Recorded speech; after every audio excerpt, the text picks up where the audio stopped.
sin mayor preámbulo, empezamos con este webinar, ¿no? Un webinar que por el título parece ser bastante extenso, pero he tratado de configurarlo de la forma más sencilla posible, ¿no? Vamos a hablar de dos tipos de programas, no quiero decir distintos, sí sumamente útiles, ¿no? Para el desarrollo de su actividad económica, ¿no? Sean una empresa B2B o B2C, ¿no?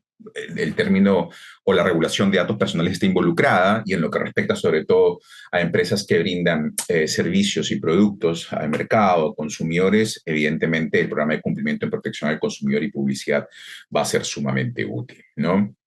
Bueno, para los que no me conocen, mi nombre es Alex Sosa y soy socio del Estudio Muñiz y director del área de publicidad, consumo y privacidad, ¿no? Así que en mi área nos encargamos de ver todos los temas involucrados con estas tres aristas tan interesantes, ¿no? Entonces, siguiendo un poco la línea del título, el día de hoy vamos a hablar primero de los programas de cumplimiento en materia de protección al consumidor y publicidad comercial y luego hablaremos del programa de cumplimiento en materia de datos personales, ¿ok?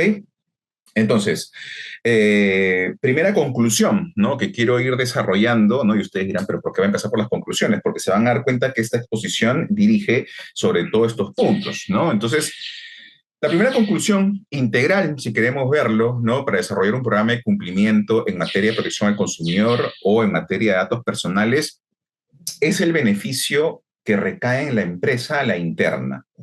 Es el poder tener el mapa claro y sobre todo tener la brújula exacta para poder evitar, reducir o eliminar cualquier tipo de contingencia legal. O en todo caso, contar con una herramienta que les permita medir con exactitud qué riesgos comerciales pueden asumir y cuáles no.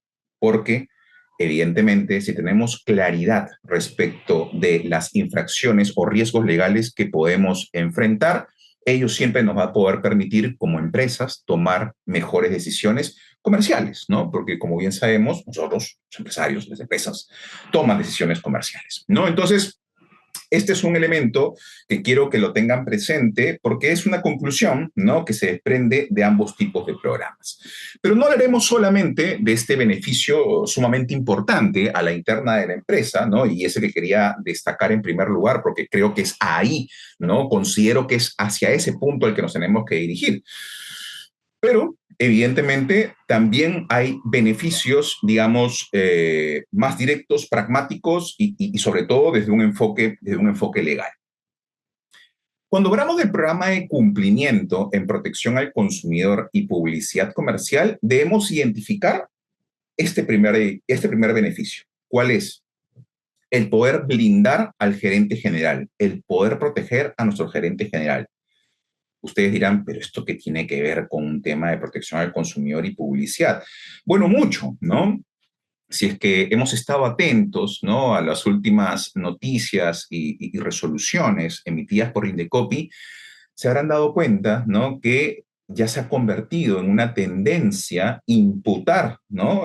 Al gerente general dentro de la infracción que pueda cometer la empresa, ¿no? Dentro de este ámbito de responsabilidad solidaria, que de solidaria no tiene mucho, ¿no? Donde se viene imponiendo multas hasta 5 UITs a los gerentes generales, ¿no? Y evidentemente que que en un procedimiento sancionador en materia de protección al consumidor se impute al gerente general, pues es un dolor de cabeza, ¿no? A la interna de la empresa y sobre todo, ¿no? Lamentablemente, un caso como estos puede sacar, como dicen popularmente, sacar del partido a la persona más importante, que es justamente el gestor, ¿no? De la empresa, el gerente general, ¿no? Entonces,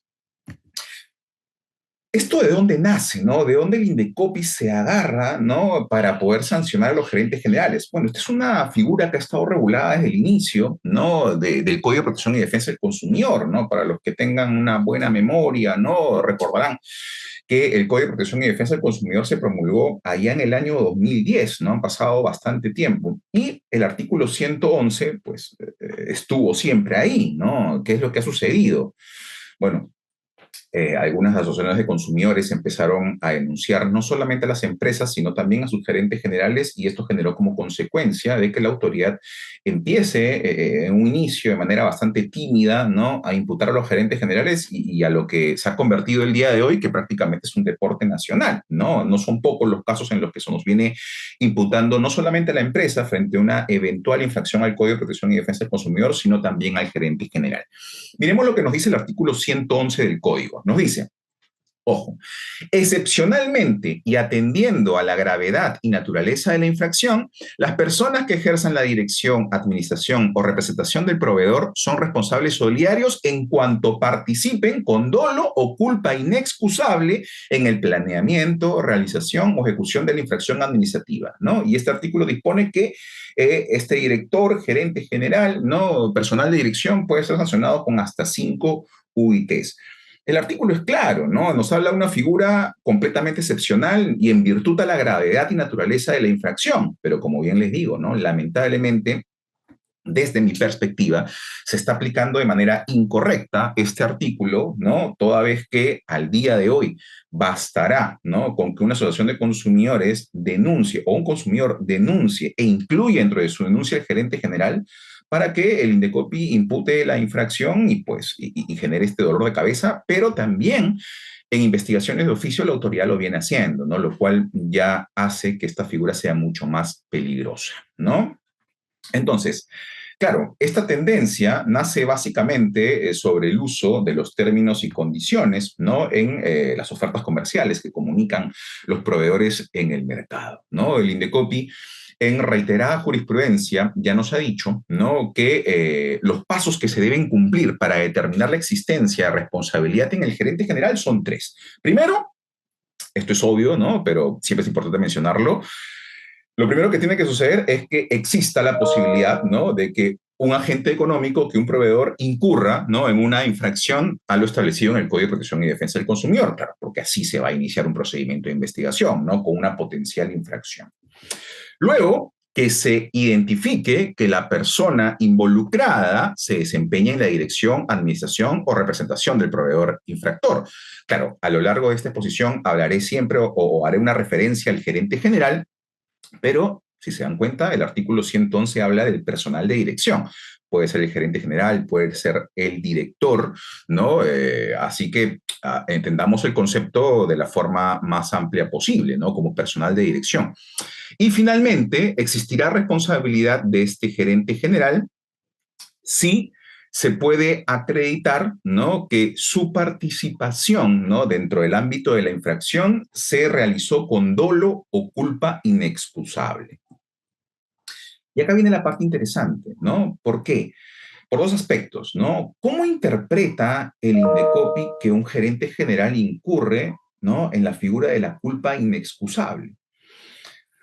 Es interesante porque aquí lo que el Indecopi viene analizando, ¿no?, y sobre la base de esto sancionando a gerentes generales, ¿no?, por el solo hecho de que no se pueda probar en el procedimiento que el gerente general, que el personal de dirección estuvo involucrado en garantizar el cumplimiento de las normas de consumo y de publicidad comercial.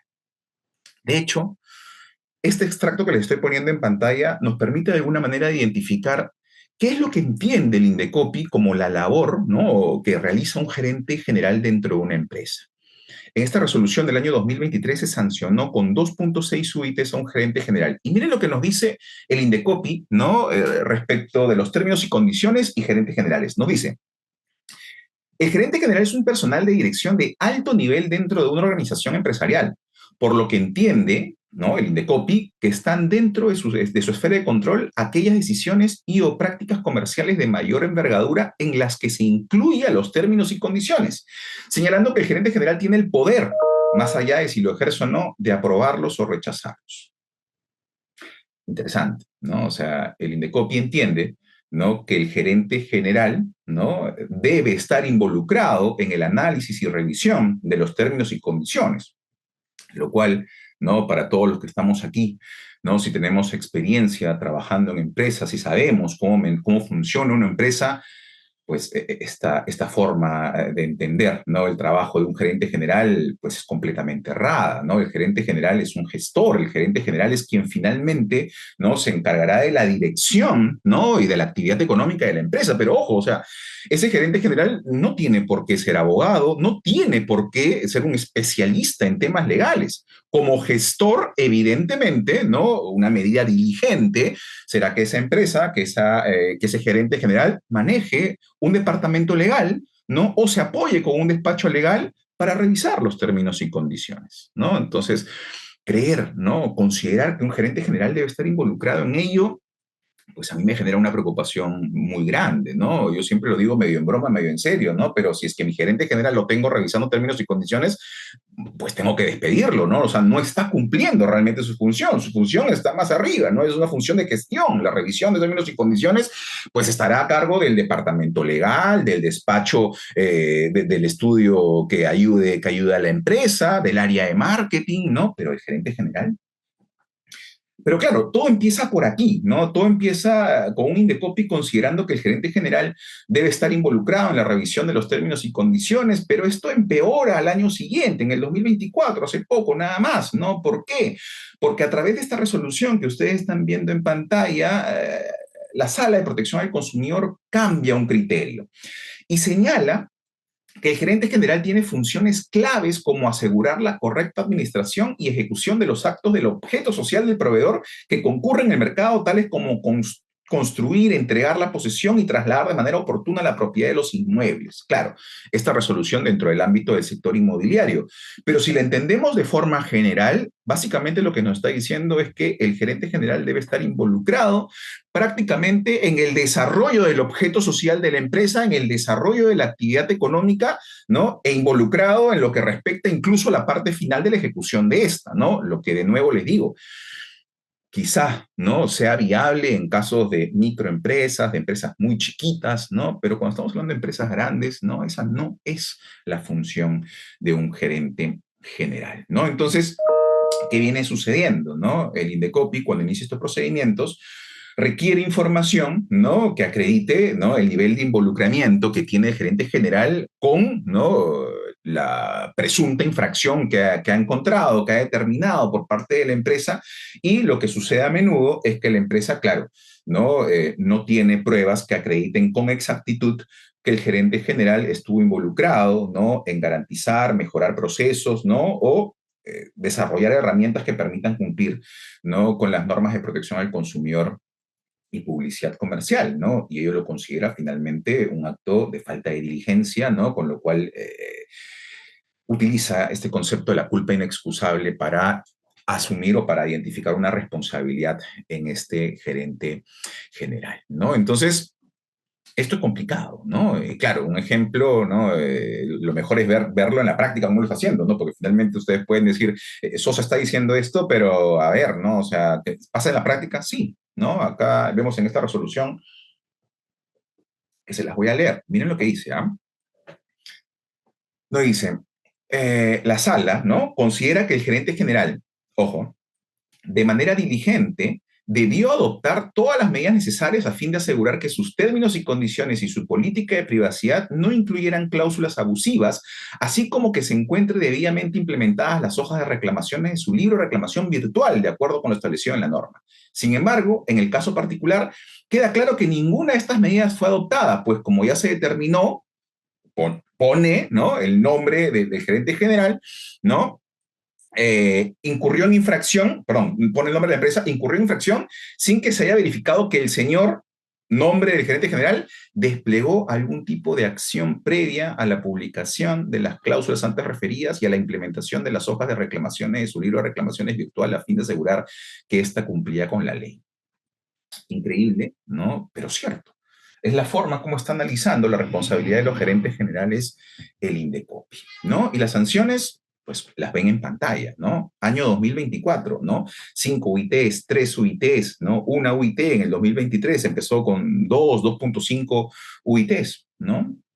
Entonces, no es un problema menor. Claro, esto estamos hablando de la sanción que recae en el gerente general, independientemente de la multa que le puedan imponer a la empresa. Porque, claro, para que exista responsabilidad, como hemos mencionado, del gerente general, tiene que haber responsabilidad, ¿no? Tiene que haberse acreditado la infracción por parte del proveedor, por parte de la empresa. ¿Cómo evitar esto? ¿No? A través de un programa de cumplimiento. Porque claro, miren, ¿no? La línea lógica de estos puntos.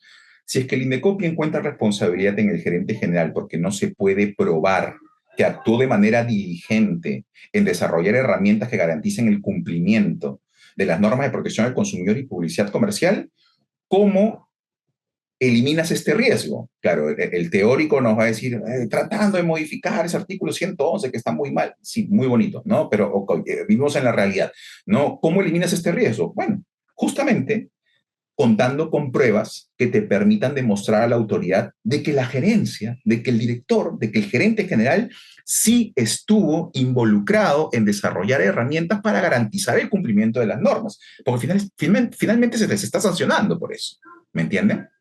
Entonces, un programa de cumplimiento en materia de protección al consumidor y publicidad es ese conjunto de políticas y procedimientos implementados de manera voluntaria por un proveedor a fin de garantizar el cumplimiento de las normas de protección al consumidor y publicidad comercial.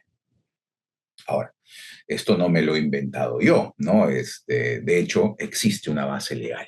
Y esto empezó con un artículo que nace en el año 2010 con el Código de Protección y Defensa del Consumidor, pero que varios, ¿no? Trataban de no entender, ¿no? O simplemente no le prestaban la atención necesaria, ¿no? Hasta muchos años después, ¿no? Si ustedes revisan el numeral 4 del artículo 112 del Código de Protección y Defensa del Consumidor, ahí siempre estuvo la figura del programa de cumplimiento. Porque lo que nos dice ese artículo es que si el proveedor acredita, ¿no? Todos estos puntos, ¿no? Que cumple con todos estos puntos, se desarrollará una condición atenuante, ¿no? Dentro de la graduación de la sanción. Y en el año 2019, a través del Decreto Supremo 185-2019, se aprobó el reglamento que promueve y regula la implementación voluntaria de programas de cumplimiento en materia de protección al consumidor y publicidad, ¿no? El artículo 112, numeral 4, ¿no? O sea, tenemos base legal. Y, claro, hasta aquí hemos hablado del beneficio de eliminar la contingencia, ¿no? Respecto de la sanción que se le pueda imponer al gerente general, ¿no? Claro, la investigación frente al proveedor es algo que se va a mantener, ¿no? Y evidentemente que se va a tener que desarrollar una defensa sólida sobre ese escenario, ¿no? Pero hasta donde hemos llegado ahorita, estamos hablando de un programa de cumplimiento donde uno de sus beneficios es justamente blindar al gerente general. Pero hay un beneficio adicional, que lo acabo de mencionar. El beneficio adicional es que tenemos base legal que establece que el contar con un programa de cumplimiento es una circunstancia atenuante para la graduación de la sanción derivada de eventuales infracciones al Código de Protección y Defensa del Consumidor y, ojo, y Ley de Represión de la Competencia Desleal. Porque claro, el Código de Protección y Defensa del Consumidor en el numeral 4 del artículo 112 ya disponía ello, pero es este decreto supremo, ¿no? Del 2019 el que en su artículo 12 establece que es una condición atenuante en materia de protección al consumidor y en materia de competencia desleal. Por lo tanto, en un procedimiento administrativo sancionador de competencia desleal ante los órganos resolutivos de esta materia, es decir, la Comisión de Represión de la Competencia, de Fiscalización de la Competencia Desleal y la Sala de Defensa de la Competencia, esto, o sea, contar con un programa de cumplimiento también es una circunstancia atenuante que tiene que ser evaluada por la autoridad, ¿no? Ahora, son programas voluntarios, evidentemente, se pueden registrar ante el INDECOPI, se pueden comunicar, ¿no? De manera voluntaria también, tanto de manera previa a cualquier tipo de procedimiento administrativo sancionador ante la dirección de la Autoridad Nacional de Protección del Consumidor o también, ¿no? Durante un procedimiento administrativo también, ¿no? Se puede sacar como una carta bajo la manga, porque finalmente, como bien les he comentado, también va a servir como una condición atenuante dentro de la graduación de la sanción. Ahora bien, ¿cómo hacer un programa de cumplimiento? Los pasos están bastante claros y además están regulados, ¿no? Este reglamento que se promulga con el Decreto Supremo del año 2019 nos establece paso a paso qué es lo que debe contener un programa de cumplimiento en esta materia. Y además el numeral 4 del artículo 111 ya nos lo decía desde el año 2010, ¿no? Como bien les comentaba, el problema es que nadie le prestó atención, ¿no? Entonces, los pasos son muy simples. El primero de ellos, para que este programa de cumplimiento sea válido, se debe acreditar el involucramiento y respaldo de parte de los principales directivos de la empresa a dicho programa. por ejemplo, a través de un acta de directorio, ¿no? Estos programas de cumplimiento deben ser aprobados por el directorio o el órgano de gobierno del proveedor, ¿no? Y claro, conforme a su forma de constitución empresarial, lo cual debe quedar documentado para poder probarlo ante la autoridad. Luego, este programa de cumplimiento debe contar con políticas, lineamientos y procedimientos destinados al cumplimiento de la norma. Y claro, enfocado de acuerdo a los riesgos que enfrenta ese proveedor en el sector en el cual concurre, en el mercado en el cual concurre, ¿no? No es simplemente preparar un programa de cumplimiento teórico, ¿no? Es un programa de cumplimiento donde se desarrollen políticas, procedimientos, lineamientos, ¿no? Enfocados en el sector en el que concurre, ¿no? Entonces, va a depender mucho de ello, ¿no? Algunos ejemplos los encontramos en el artículo 6 del reglamento, ¿no? Solamente para mencionarles algunos, claro. Si soy una empresa retail que tiene, pues, como principal riesgo, ¿no? Las denuncias que puedo recibir por parte de los consumidores y los reclamos, ¿qué debo tener dentro de este segundo punto? Un manual de atención de reclamos, por ejemplo, ¿no? Un manual de atención que permita a las áreas responsables conocer los riesgos, ¿no? Saber qué deben hacer, qué no deben hacer, cómo contestar un reclamo, cuándo elevarlo al área legal, ¿no? Entonces, tener claro, ¿no? Cuál es el procedimiento interno que se debe manejar. Por ejemplo, si somos una empresa, ¿no? Cuya herramienta principal, pero además tenemos una importante presencia, ¿no? En lo que respecta a medios de comunicación en publicidad comercial, será importantísimo contar con un manual de revisión publicitaria dirigido, por ejemplo, a las áreas de marketing y publicidad, donde se puedan establecer parámetros de qué es lo que se puede decir y qué es lo que no se puede decir en publicidad comercial y cuáles son los aspectos que uno debe tener cuidado al momento de difundir este tipo de contenido, ¿no? Por ejemplo, estamos en el sector automotriz, ¿no? Un manual de recall, ¿no? Si estamos en el sector educación, ¿no? Manuales, políticas que repriman el bullying, el ciberacoso, ¿no? Van a ser sumamente útiles. Pero como bien digo, ¿no? O sea, enfocado, ¿no?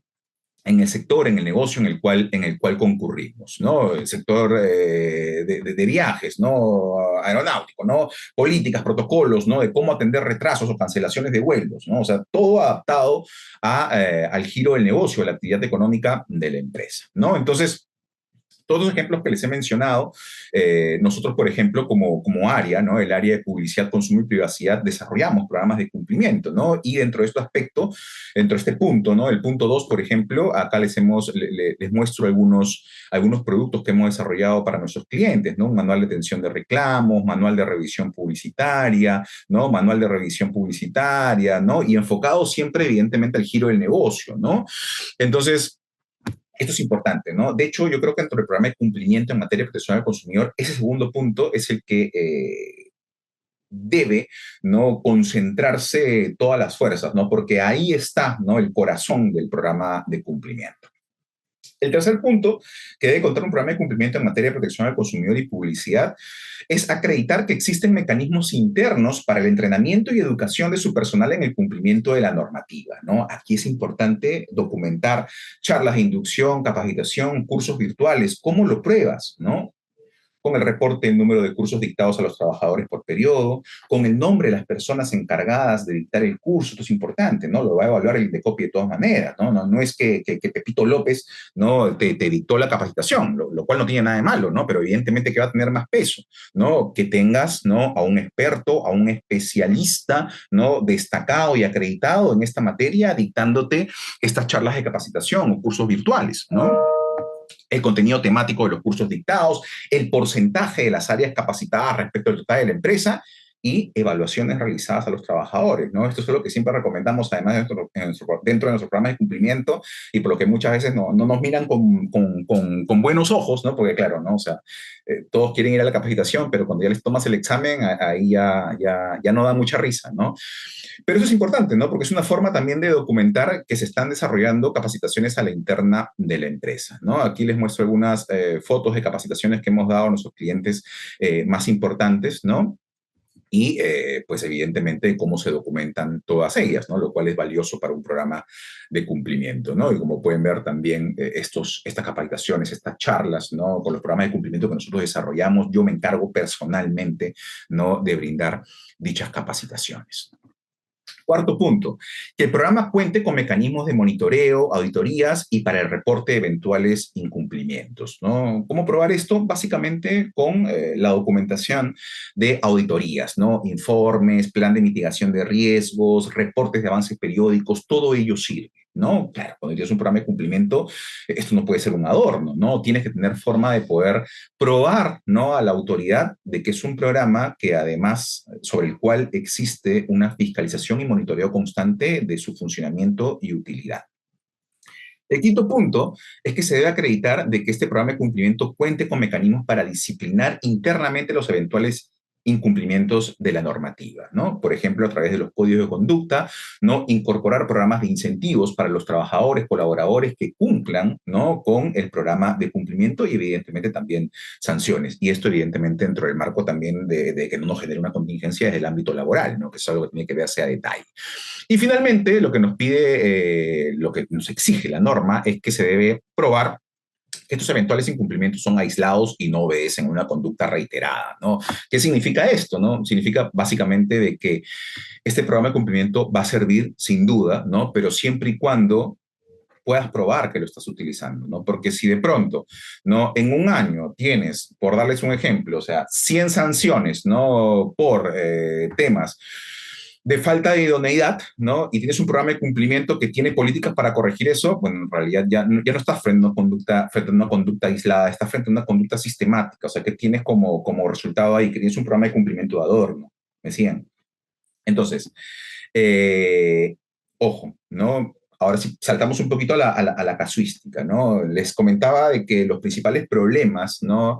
En las infracciones que se viene imputando, que se viene sancionando a empresas como también a gerentes generales, un punto de dolor son las cláusulas abusivas, ¿no? Se ha puesto de moda, si podemos decirlo de alguna manera, siempre estuvo en el Código de Protección y Defensa del Consumidor, pero ya estamos frente a una tendencia de la autoridad que viene sancionando, ¿no? Cláusulas abusivas contenidas en términos y condiciones, ¿no? Y claro, ha sido un dolor de cabeza o es un dolor de cabeza en la actualidad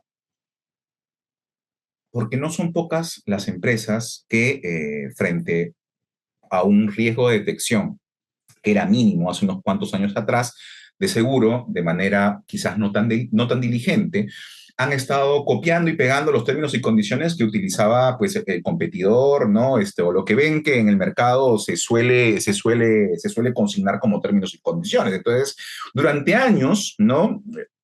Muchas empresas han normalizado ciertos términos y condiciones porque simplemente han visto que el competidor o han visto que el vecino lo hace, ¿no? Pero claro, el Indecopi desde el año 2023 ha empezado a fiscalizar, ¿no? Sobre todo ya en el ámbito digital, que es mucho más fácil hacerlo porque basta con que ingresas a una página web y puedas encontrar cuáles son los términos y condiciones de cada oferta comercial, ha empezado a identificar estos términos y condiciones, ¿no? Y evidentemente analizarlos si constituyen cláusulas abusivas o no. Y las sanciones al día de hoy de cláusulas abusivas son de hasta 9.10 UITs por cláusula abusiva identificada, lo cual ya no es poco, lo cual sí evidentemente resulta ser un riesgo, ¿no? Entonces, ¿qué es una cláusula abusiva, ¿no? En términos sencillos, porque aquí, y eso es un disclaimer con el que tuve que empezar, ¿no? Recuerden que este es un webinar, ¿no? Que está dirigido a empresas, no necesariamente a abogados, ¿no? Así que estoy tratando de no enfocarme demasiado en conceptos y ser lo más didáctico posible, ¿no? Así que mis amigos abogados y amigas abogadas me disculparán, ¿no?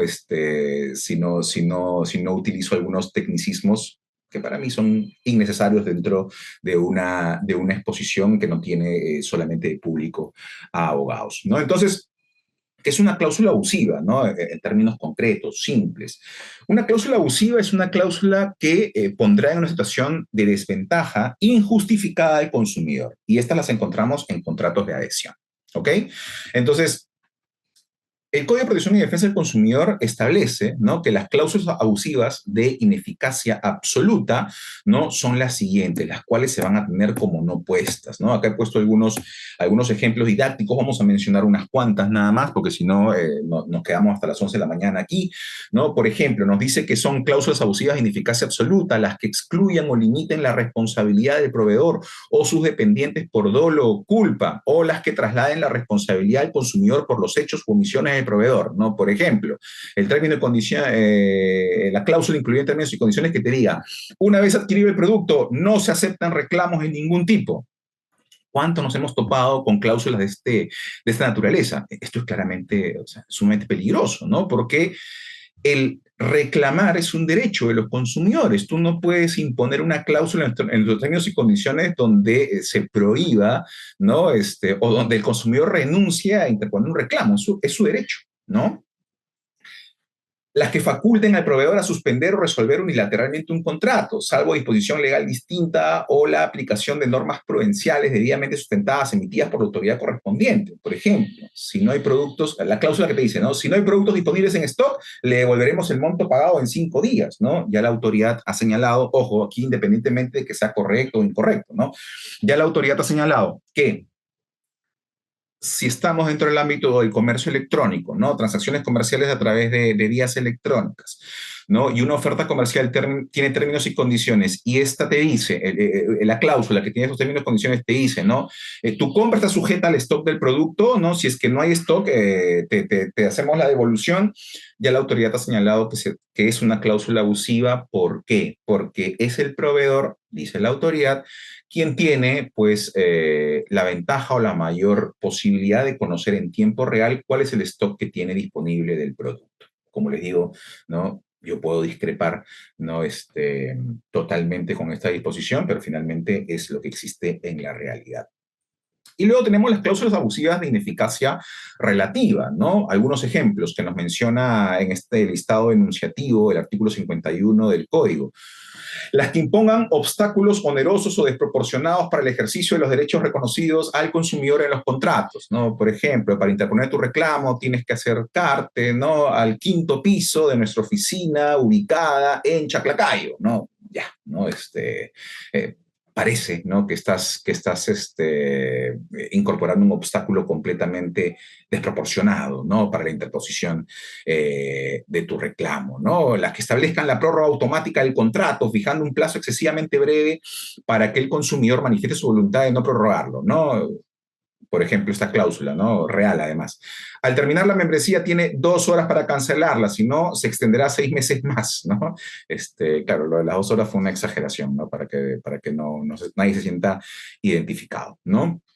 Entonces, esto en la práctica viene siendo un dolor de cabeza, ¿no? Al día de hoy, de hecho, el INDECOPI ha concentrado, los órganos resolutivos de protección al consumidor han concentrado su atención, ¿no?, en lo que son las cláusulas abusivas. Por ejemplo, hace poco todos, ¿no?, hemos tomado conocimiento de este interesante caso, ¿no?, el caso Cinépolis, ¿no?, que, ojo, acá lo voy a utilizar no solamente para explicar esto de las cláusulas abusivas, independientemente de la postura que cada uno de nosotros podamos tener sobre esta resolución o sobre este criterio, ¿no?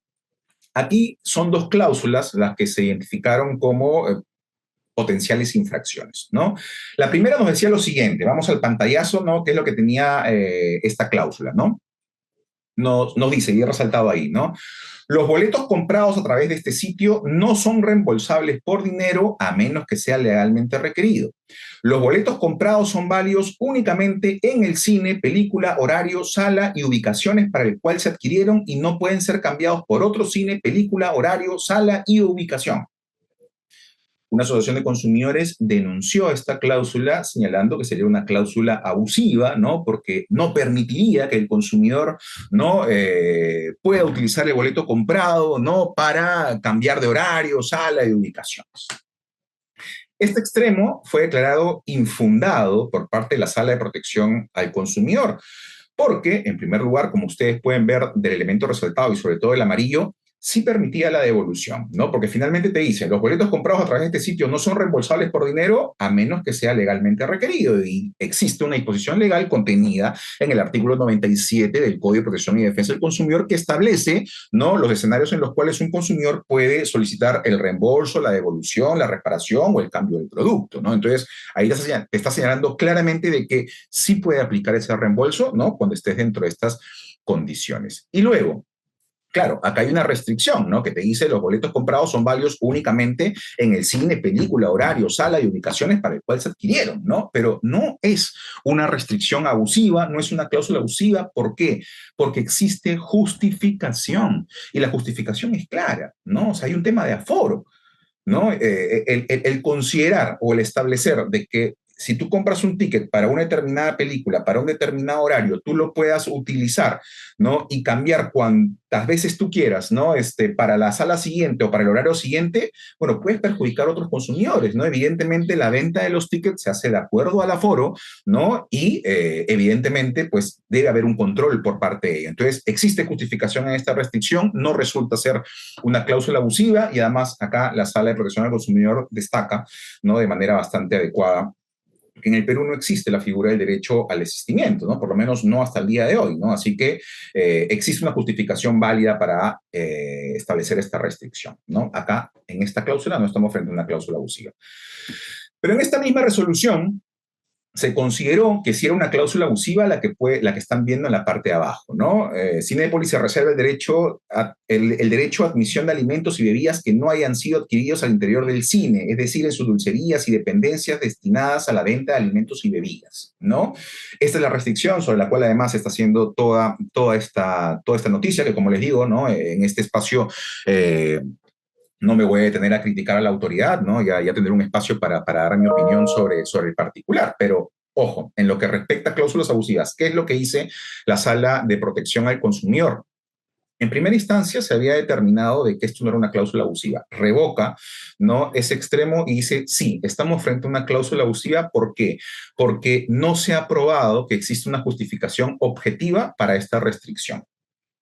Las justificaciones que se utilizaron, ¿no?, fueron temas de salud, ¿no?, un tema de malos olores que también se puede presentar con la comida que se puede comprar fuera de los establecimientos o el establecimiento del cine, ¿no? Y que es una de las actividades económicas principales, no secundarias, ¿no? Que este último punto yo creo que es un punto que debió analizarse mucho más, ¿no? Porque sin duda, ¿no?, para lo que conocemos un poco más de este negocio, ¿no?, el negocio del cine, o sea, no solamente se concentra en la transmisión de películas, ¿no? En realidad, parte, ¿no?, o tan principal como esa parte de la actividad es la venta de productos a la interna de, ¿no? Entonces, pero aquí la autoridad estableció de que no existía una justificación objetiva para esta restricción y sancionó por cláusula abusiva, ¿no? Como para que por lo menos podamos aterrizar un poco los conceptos de los cuales estamos hablando, ¿no? Entonces, el programa de cumplimiento en protección al consumidor nos va a permitir,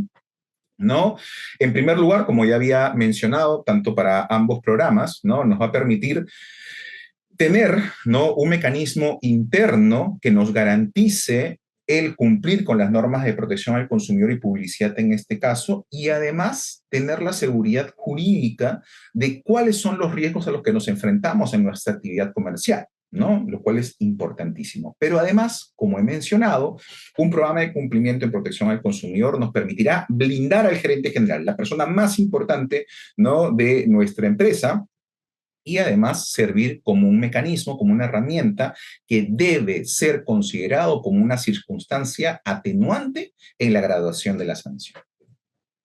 Ahora pasamos al programa de cumplimiento en datos personales, ¿no? Un tema que cada vez suena más en el país, ¿no? Y un tema sumamente importante, ¿no? Voy a empezar esta parte de la exposición con algunas definiciones conceptuales, ¿no?, que considero importantes, como también algunas novedades de este nuevo reglamento que entra en vigencia, ya entra en vigor en marzo de 2025.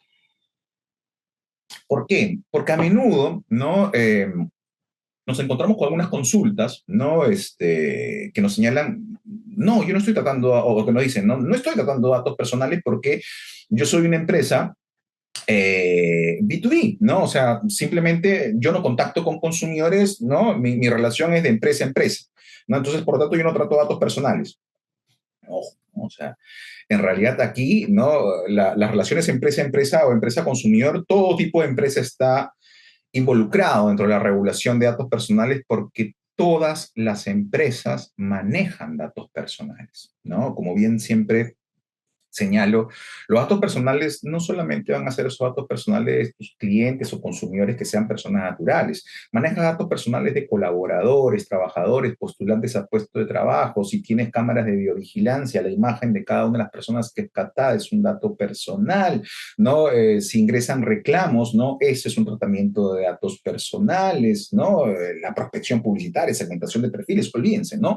Las empresas tratan una diversidad de datos personales, ¿no? ¿Y qué son estos datos personales para entender y para tener todos este panorama claro? Bueno, los datos personales es todo tipo de información que nos permita reconocer a una persona. Toda información que haga reconocible a una persona. Entonces, no solamente estamos hablando del nombre, el apellido, del correo electrónico, estamos hablando de tu teléfono, estamos hablando de tu DNI, de tu cuenta bancaria, de la dirección, de tu imagen, de la placa de tu automóvil, si permite identificarte como persona, ¿no? De tu comportamiento online, ¿no? Esta es ya la tendencia. Al día de hoy, ¿no? Todavía no estamos enfocando mucho en eso aquí en el Perú, pero las plataformas digitales, las aplicaciones, las redes sociales, ¿no? Tienen, ¿no? Datos de nuestro comportamiento online, lo que claramente nos puede hacer identificables como personas, sobre todo, ¿no? Respecto a los temas y cosas que demandamos y nuestros principales intereses, ¿no? Así que hay mucho todavía por escarbar, hay mucho por conocer, pero la sugerencia es que es un concepto abierto, ¿no? Dato personal es todo tipo de información que pueda ser reconocible, que pueda ser identificable a una persona. Ahora, tratamiento de datos personales. Esto era un poco lo que yo le decía hace un rato, ¿no? Algunas consultas que nos llegan es, pero yo no trato datos personales, ¿no? No lo utilizo para nada, solamente almaceno esos datos personales. Bueno, ya, ese es un tratamiento, ¿no? El tratamiento de un dato personal o el tratamiento de datos personales es cualquier operación o procedimiento que involucre datos personales. Entonces, es el almacenamiento, el compartir, el acceder, el modificar, suprimir, difundir, comunicar, transferir. Todo ello implica un tratamiento de datos personales, ¿no? Entonces, conceptos claves. ¿Quién es el titular de datos personales? Cada uno de nosotros, ¿no? Solamente las personas naturales somos las que tenemos derecho a la autodeterminación informativa, ¿no? La protección de nuestros datos personales. Nosotros somos titulares de esos datos personales. Pero estos datos son recopilados y tratados, ¿no? Por un titular del banco de datos, ¿no? Quien va a almacenar estos datos en un banco de datos personales. El titular del banco de datos personales, como vamos a ver, no puede ser una persona jurídica, una institución pública, en algunos casos alguna persona natural, pero es finalmente quien va a utilizar ese banco de datos personales para el tratamiento de estos. Y cuando hablamos de tratamiento de datos personales, también puede existir transferencia de esos datos, ¿no? Y flujo transfronterizo de datos personales. Ahora, ¿qué es un banco de datos personales? ¿No? Digamos que es el conjunto organizado de datos personales en cualquier medio o plataforma. Estos pueden ser automatizados o no automatizados. Dentro de los automatizados tenemos, por ejemplo, los formatos Excel, donde se almacenan datos personales, nubes digitales, páginas web, base de datos, correos electrónicos, escritorio web. Y los no automatizados pueden ser ficheros, por ejemplo, los datos de los trabajadores, documentos en cajón, formularios impresos, facturas, ¿no? Entonces, como le decía hace un rato, los titulares de bancos de datos personales pueden ser en algunos casos personas naturales, pero sobre todo, y para efectos de esta exposición, personas jurídicas, ¿no? Y entidades públicas también, ¿no? Pero evidentemente es una exposición que se enfoca en empresas, así que vamos a hablar siempre de que el titular del banco de datos personales es una empresa. Entonces, para poder tratar esos datos personales, la empresa debe contar con el consentimiento del titular de datos personales. La regla general es el consentimiento. Sin el consentimiento no podemos tratar datos personales. Pero ojo, dije regla general. Es una regla general que está sujeta a excepciones específicas contenidas en el artículo 14 de la Ley de Protección de Datos Personales. A eso llegaremos en un minuto. Ahora, para que este consentimiento sea lícito, debe ser libre, previo, expreso e informado. ¿Qué significa ello? Debe ser libre porque el titular del dato personal debe haber brindado esa autorización, ese consentimiento, sin ningún tipo de presión o condición por parte de la empresa. Debe ser un consentimiento previo, ¿no? Porque lo que se exige es que se cuente con este consentimiento, con esa autorización antes de tratar los datos personales. El consentimiento debe ser expreso e inequívoco porque tiene una relación completamente directa con la finalidad o finalidades específicas que son informadas por parte del titular del banco de datos personales, ¿no? Ahí no debe existir un error. Y finalmente, este consentimiento debe ser informado. Informado porque previamente, ¿no? El titular del dato personal ha tenido que tener acceso a lo que es el derecho a su información, ¿no? Que básicamente son los puntos obligatorios que debe contener o que debe trasladar siempre el titular del banco de datos. Esto a través de una política de privacidad, a través de las cláusulas de datos personales de los contratos, ¿no? De la forma en la que sea más idónea que permita acreditar al titular del banco de datos personales, es decir, a la empresa, de que cumplió con transmitir esta información, porque esta información es parte del derecho a la información que tenemos cada uno de los titulares de datos personales. Esta información está contenida en el artículo 18 de la Ley de Protección de Datos Personales, ¿no? Y que ahora el nuevo reglamento incorpora, ¿no? Una precisión y un aspecto más a incluir dentro de esta información que puede trasladarse a través de las políticas de privacidad. Ojo con este punto. Cuando hablaba del consentimiento, les decía, el consentimiento es la regla general sujeta a algunas excepciones específicas. Pero cuando hablamos de la obligación de informar, esta no está sujeta a ningún tipo de excepción. Es decir, en todos los casos, siempre el proveedor, la empresa, está obligado a transmitir, a trasladar esta información. El artículo 18 de la Ley de Protección de Datos Personales nos exige transmitir información acerca de la identidad y domicilio del titular del banco de datos. La existencia e identificación del banco de datos personales, ¿no? Ya el artículo 6 del nuevo reglamento incorpora lo que ya había desarrollado la autoridad a través de opiniones consultivas y jurisprudencia, señalando que se debe incluir el código de registro de banco de datos. Las finalidades del tratamiento, que tienen que ser específicas, tienen que ser claras, ¿no? La transferencia y destinatario, si va a haber transferencia de datos personales, ¿no? Si va a haber flujo transfronterizo, ¿no? Entre otras opciones que ustedes están leyendo. Y una de las novedades que nos da el artículo 6 del nuevo reglamento es que ahora se va a tener que informar la existencia de decisiones automatizadas, incluida la elaboración de perfiles, y se transmita información relativa a las consecuencias para el titular del banco de datos personal, ¿no? Es decir, ahora, si vamos a utilizar esos datos personales para segmentar perfiles, ¿no? Para crear perfiles de acuerdo a determinados intereses, tienes que informarlo en tu política de privacidad. Y bueno, y finalmente los procedimientos de atención de derechos ARCO. ¿Ok? Entonces, estos son los dos pilares fundamentales de lo que es la regulación de datos personales, o es así por lo menos como me gusta comentar estos dos aspectos. Regresamos al consentimiento, ¿no? Les decía que el consentimiento es la regla general y está sujeta a algunas excepciones. Ojo, excepciones, ¿no? Y acá viene un tema adicional. Muchas veces, ¿no? Podemos creer de manera errónea, ¿no? De que podemos interpretar las excepciones, ¿no? De forma extensiva. Y eso no es correcto, ¿no? Las excepciones deben interpretarse de forma literal. Son las que están establecidas en el artículo 14 de la Ley de Protección de Datos Personales. Por ejemplo, en el caso de colaboradores, trabajadores, ¿no? De la empresa, estamos frente a una excepción por parte del titular del banco de datos personales de solicitar el consentimiento para el uso de sus datos personales. ¿Por qué? Por el numeral 5 de este artículo 14, que nos dice que estaremos dentro de esta excepción cuando los datos personales sean necesarios para la preparación, celebración y ejecución de una relación contractual en la que el titular de datos personales sea parte. En este caso, estamos hablando de un contrato laboral, ¿no? Va a ser necesario utilizar esos datos personales para los fines específicos de este contrato laboral. Estaremos entre la excepción.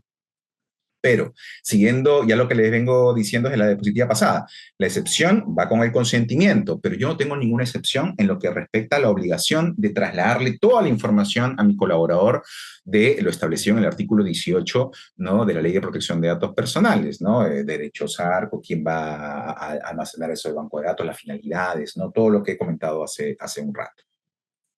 Otra excepción, ¿no? Por ejemplo, el numeral 13 nos dice, ¿no? Otros que deriven del ejercicio de competencias expresamente establecidas por ley.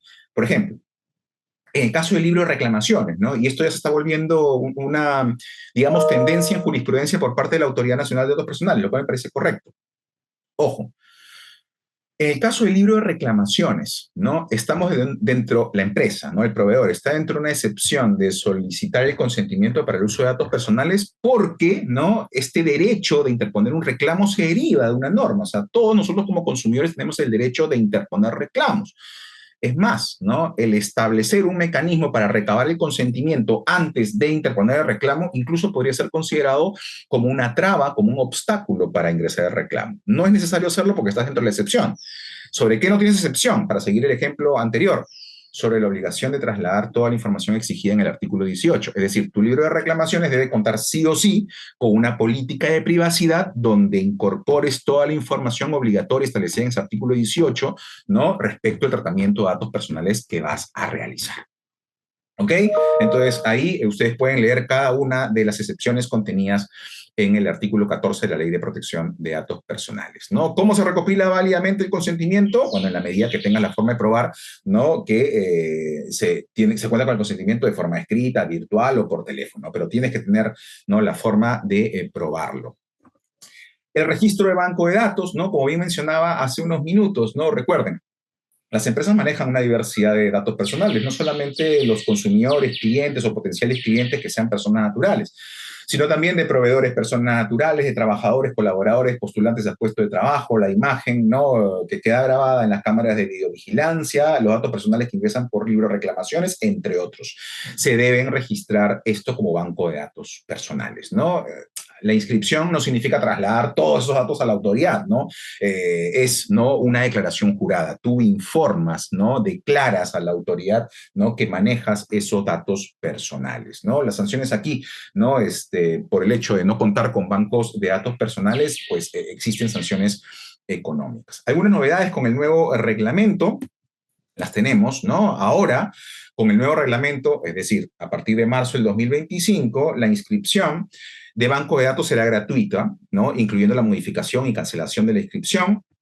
El nuevo reglamento ordena, ¿no? A los titulares de banco de datos personales a que tengan que mantener actualizados estos bancos de datos en todo momento. No te dice cuándo se considera que está actualizado o desactualizado, ¿no? Es un reglamento que tiene muchas imprecisiones, ¿no? Pero es seguro, ya a través de opiniones consultivas, ¿no? O jurisprudencia nos iremos enterando de qué es lo que considera la autoridad que sea actualizado o no actualizado. Y otra novedad es que ahora el procedimiento de inscripción es de aprobación automática, ¿no? Lo cual brinda seguridad jurídica, ¿no? Y hace que estos procesos o procedimientos sean mucho más sencillos.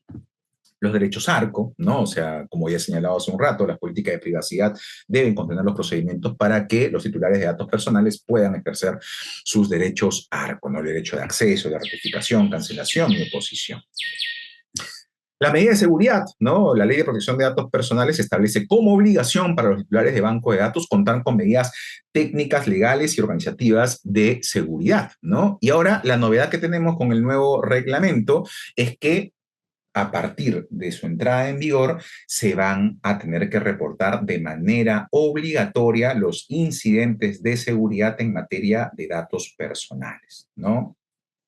El nuevo reglamento establece, ¿no? De que ahora, ¿no? A partir de que entre en vigor el nuevo reglamento, se va a tener que informar a la Autoridad Nacional de Datos Personales en un plazo máximo de 48 horas este incidente de seguridad de datos personales que genere exposición de grandes volúmenes de estos en cantidad o tipo de datos o que pueda afectar a un gran número de personas o cuando se trate de datos sensibles o cuando se produzca un perjuicio evidente a otros derechos o libertades del titular del dato personal.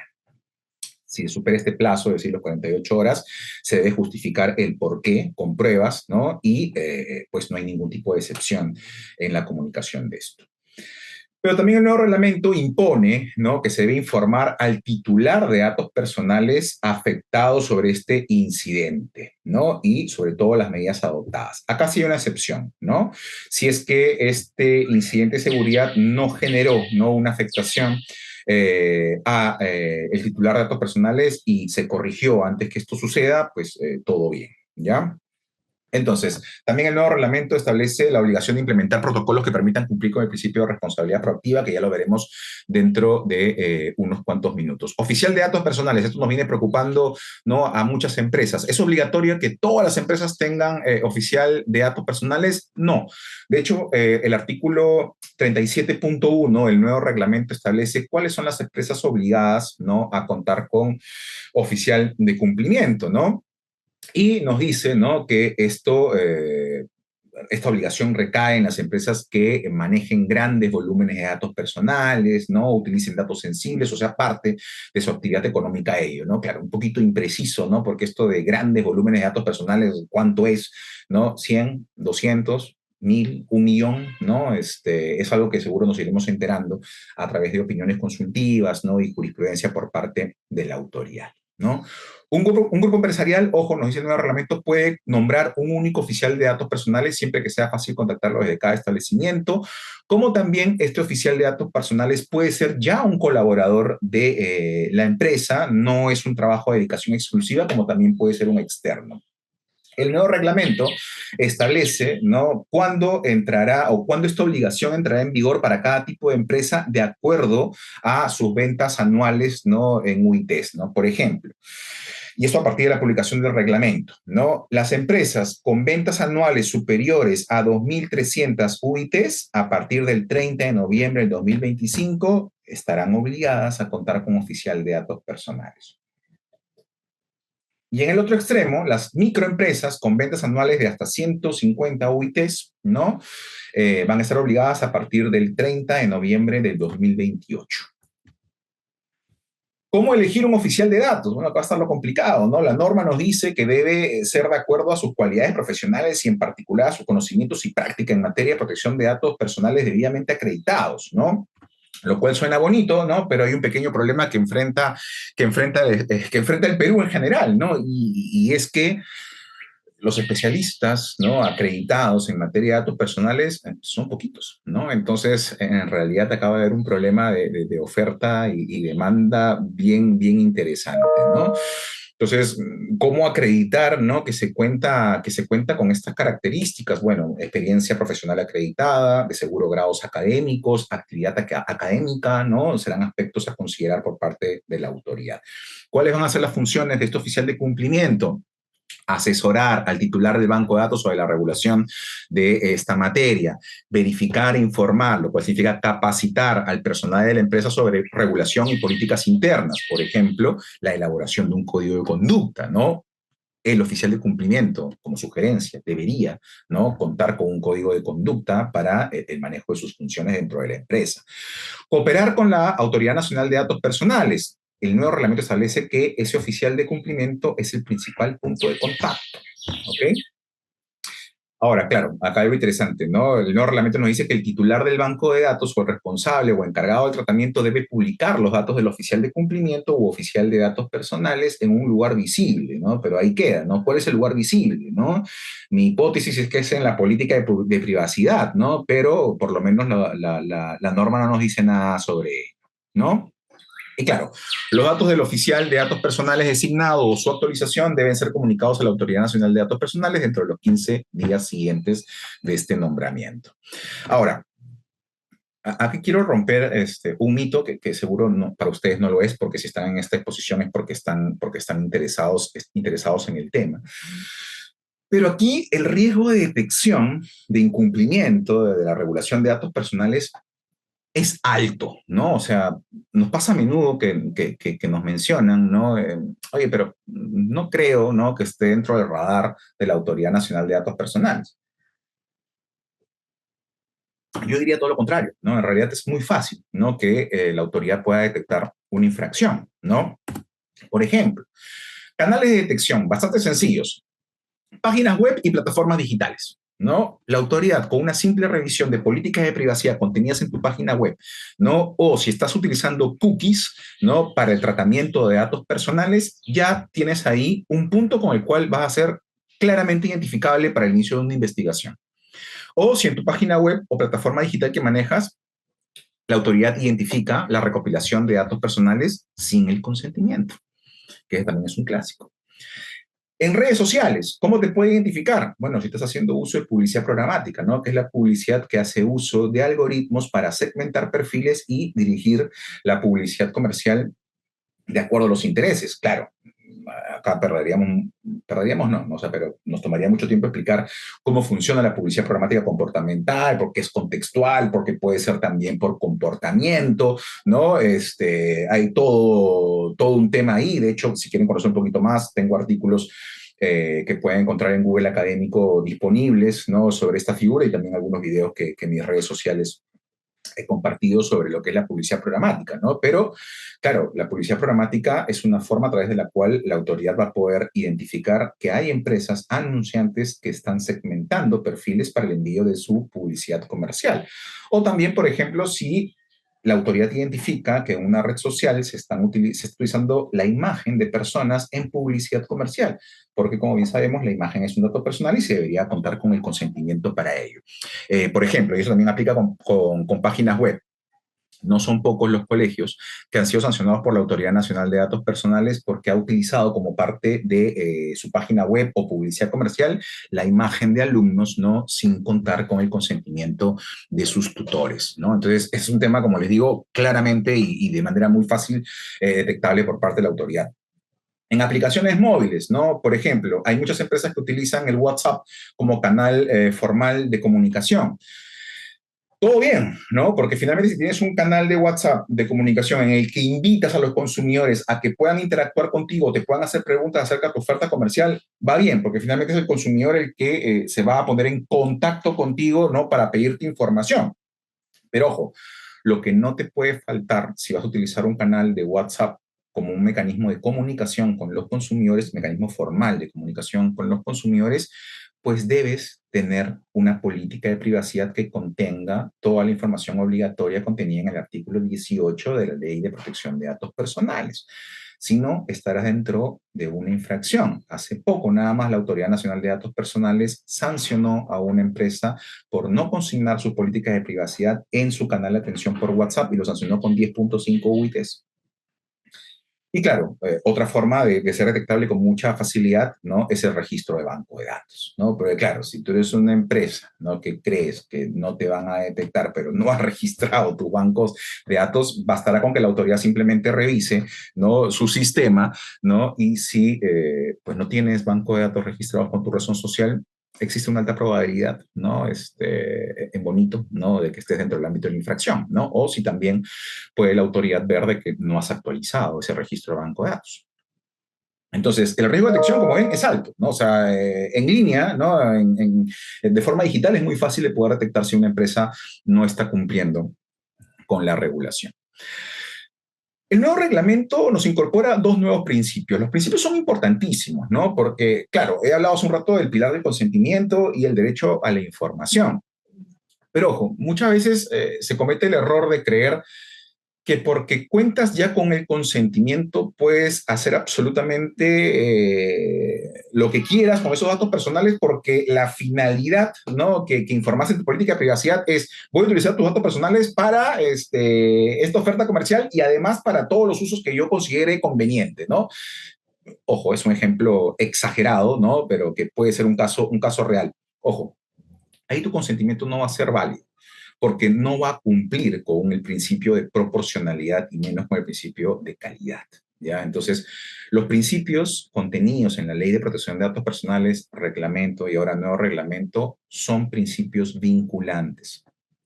No voy a detallar cada uno de ellos, pero me voy a quedar en el principio de responsabilidad proactiva.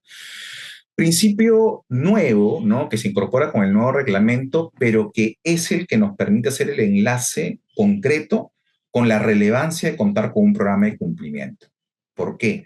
Porque si ustedes leen los artículos correspondientes al código de conducta dentro del nuevo reglamento, se van a dar cuenta que el código de conducta en realidad se está refiriendo a un programa de cumplimiento en datos personales. ¿Y qué nos dice el artículo 59.4 de este nuevo reglamento? Nos dice, la implementación del código de conducta debidamente acreditada de manera previa al inicio del procedimiento administrativo sancionador se considera atenuante de responsabilidad, ¿no? Entonces, Ya teníamos un beneficio que había mencionado desde el inicio, que es el contar con un programa de cumplimiento en datos personales nos garantiza a la interna de la empresa que no vamos a incurrir, ¿no?, en infracciones frente a la Autoridad Nacional de Datos Personales, o por lo menos nos permite medir los riesgos, hacer análisis costo-beneficio de la actividad económica que vamos a desarrollar. Pero además ya encontramos un punto más, un beneficio más. ¿Cuál? El contar con un programa de cumplimiento en materia de datos personales tiene que ser considerado como una condición atenuante de responsabilidad. No porque lo digo yo, lo dice el nuevo reglamento. ¿Cómo hacer un programa de cumplimiento en datos personales? ¿No? Ya con esto voy terminando porque me he pasado unos minutos. A ver, aspectos claves, ¿no? Aspectos clave para poder desarrollar un programa de cumplimiento en datos personales. En primer lugar, ¿no?, poder acreditar el compromiso que existe por parte de los responsables o directivos de la empresa, que se enlaza un poco con lo que le comentaba en el programa de cumplimiento de protección del consumidor. En los casos que sea obligatorio, que tu empresa esté dentro de la obligación, debes designar al oficial de datos personales, ¿no? Y sobre todo contar con la evidencia de que se incluye a la protección de datos como una política de cumplimiento obligatoria en la actividad, en el desarrollo de la empresa. Documentar el ciclo de vida del dato personal. Se debe documentar los datos personales que recopila la empresa. Recuerden que les he dicho que los datos personales que maneja una empresa son diversos: colaboradores, postulantes, libro de reclamaciones, cámaras de videovigilancia, clientes que sean personas naturales, proveedores personas naturales, ¿no? Y puedo seguir.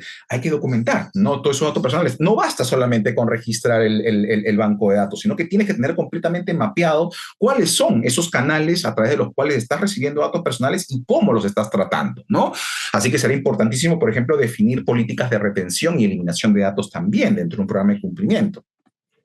Tercer punto, creación de políticas y lineamientos para garantizar el cumplimiento normativo. Esto, de nuevo, el corazón de un programa de cumplimiento, ¿no? Por ejemplo, elaborar una política de protección de datos personales de aplicación obligatoria, como manuales de cumplimiento, manuales de revisión de cumplimiento de normativa de datos personales dirigido para las áreas de marketing y publicidad, ¿no?, que son las que por lo general diseñan promociones, sorteos, donde se recaban datos personales, ¿no?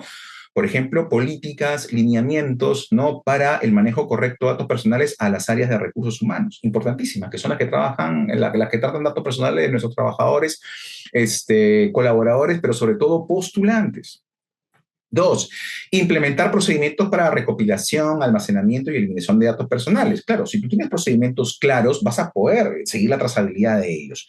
Establecer mecanismos para la atención de ejercicio de derechos ARCO. Esto es un dolor de cabeza para una gran cantidad de empresas. O sea, no basta con informar a través de tu política de privacidad cómo puedes hacer uso de del ejercicio de tus derechos ARCO o el titular de datos personal, sino que tienes que tener procedimientos claros, ¿no?, a la interna de la empresa, y sobre todo la identificación de un área responsable o del responsable de la atención de estos derechos ARCO. Recuerden que están sujetos a plazos, además, ¿no? Entonces, por aquí, este es un punto de dolor de muchas empresas, ¿no? Hay una gran cantidad de sanciones que se vienen imponiendo por simplemente no atender dentro del plazo establecido. Y claro, capacitaciones documentadas al personal, ¿no?, siguiendo los criterios que ya había mencionado en el programa de cumplimiento de protección al consumidor, que es sumamente aplicable, ¿no?, a un programa de cumplimiento en datos personales. Cuarta recomendación, tratamiento de datos por tercero y flujo transfronterizo. Hay que definir las cláusulas contractuales que garanticen la protección de los datos personales, sobre todo si va a haber transferencia con terceras empresas, supervisar a proveedores y contratistas en el cumplimiento normativo, sin duda. Gestión de riesgos y medidas de seguridad, ¿no? Tenemos que identificar y evaluar riesgos en el tratamiento de datos personales, tenerlo documentado, pues es la mejor forma de poder prevenir cualquier tipo de infracción. Implementar medidas correctivas y preventivas, pero ojo, no a modo de bomberos, sino ya como un lineamiento, como una especie de reglamento interno que nos permita, independientemente de quién sea la persona que está ocupando el cargo de responsable, a desarrollar ellos. Si tiene un oficial de cumplimiento, mejor aún. Políticas de comunicación de brecha de seguridad y medidas correctivas. Ojo, si tienes una brecha de seguridad, recuerden que ahora, a partir de marzo del 2025, tienes que comunicarlo a la Autoridad Nacional de Datos Personales. Entonces, ¿qué tienes que tener? Independientemente de la obligación, procedimientos y políticas claras de cómo comunicar ello, y además de las medidas correctivas que vas a desarrollar, que no tienen que ser a modo de bombero, sino que ya tienes que establecerlas para saber cómo actuar, ¿no?, para establecer estas medidas de enmienda o medidas correctivas frente a una vulneración de una medida de seguridad. Y claro, hay que documentar, ¿no?, las medidas de seguridad técnicas, legales y organizativas con las que cuenta la empresa. Y claro, evidentemente un plan de supervisión y revisión, realizar auditorías internas y externas periódicas, ¿no? Y documentar hallazgos y establecer planes de mejora. Evidentemente esto debe estar dentro de un programa de cumplimiento. Los programas de cumplimiento de protección al consumidor y de datos personales son programas de cumplimiento que ustedes pueden desarrollar a la interna de la empresa, pero programas con los que también podemos apoyarlos desde el área de publicidad, consumo y privacidad. Tenemos una larga experiencia desarrollando estos programas de cumplimiento para nuestros clientes, ¿no? Programas de cumplimiento que nos han permitido, ¿no?, garantizar a nuestros clientes que pueden tener claro cuál es su panorama de cumplimiento y sobre todo reducir la contingencia legal. Es el equipo de abogadas especializadas en materia de consumo, publicidad y datos personales que me acompaña. Y bueno, eso sería todo con esta exposición. Les doy las gracias, ¿no?, por su atención, por el tiempo, por la cantidad de conectados que hay. Muchísimas gracias. Y les dejo ahí, ¿no?, los QR de dos canales que tengo de difusión de información, ¿no? Son canales completamente enfocados en temas legales, ¿no? No comparto nada de mi vida personal ahí, ¿no? Y se los comparto, ¿por qué? Porque en los próximos días voy a estar subiendo varios videos que se enfocan en temas de protección al consumidor, publicidad dentro de lo que son los programas de cumplimiento, como también voy a estar compartiendo videos, ¿no?, en todo lo que respecta a datos personales, ¿no?, unos muy didácticos para explicar algunos conceptos que he compartido el día de hoy, como también los programas de cumplimiento en materia de datos personales. Así que ahí tienen la forma, no solamente con el celular, si ponen cámara y enfocan en estas dos pantallas que les he puesto, pueden acceder a mi Instagram de contenido legal, que es alexsosa.legal, como también a mi nueva red social, que la tengo en TikTok y que le está yendo bien con la cantidad de seguidores, ¿no? Y como les digo, voy a estar compartiendo mucha información vinculada con materia de protección al consumidor, publicidad y datos personales. Sin más, nuevamente agradezco la atención y el tiempo que me han brindado para poder compartirles esta información, y cualquier interés que tengan en poder desarrollar estos programas de cumplimiento, pueden escribirme al correo que están viendo en pantalla, ¿no?, que es mi correo de el estudio. Eso ha sido todo. Muchísimas gracias por su atención y nos vemos en un próximo webinar que ya tenemos programado para, si mal no recuerdo, no quiero decir la fecha para no equivocarme, pero es la próxima semana y hablaré de las novedades, de las obligaciones del nuevo reglamento. Que tengan un excelente día. Nos estamos viendo pronto. Cuídense mucho. Hasta luego.